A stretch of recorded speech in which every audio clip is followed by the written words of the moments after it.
What if you could distill 40 years of living, the triumphs, the mistakes, the heartbreaks, the victories into just a few minutes of pure wisdom?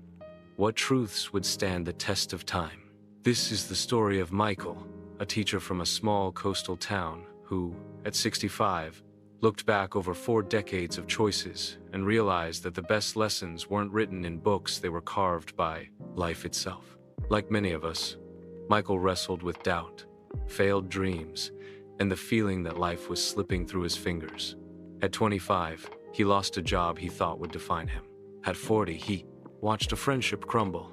And at 55, he faced the silence of an empty home when his children moved away. Each moment whispered the same haunting question: have I wasted my time? But slowly, the answers began to unfold. Michael learned that resilience isn't built in victories, it's built in scars.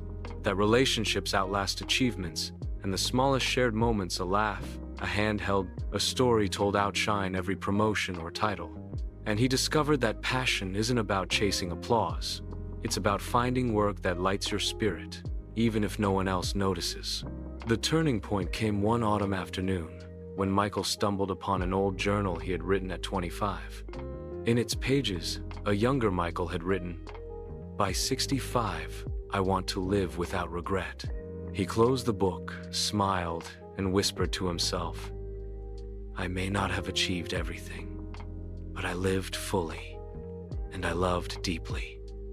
That was the real victory. So, what are the distilled truths from a life well lived? Resilience matters more than perfection. Love is the greatest legacy. Passion keeps you alive long after the applause fades. Michael's story is a reminder that wisdom isn't about having all the answers. It's about showing up, learning, and embracing the journey. What lesson has life taught you that you'd want to pass on?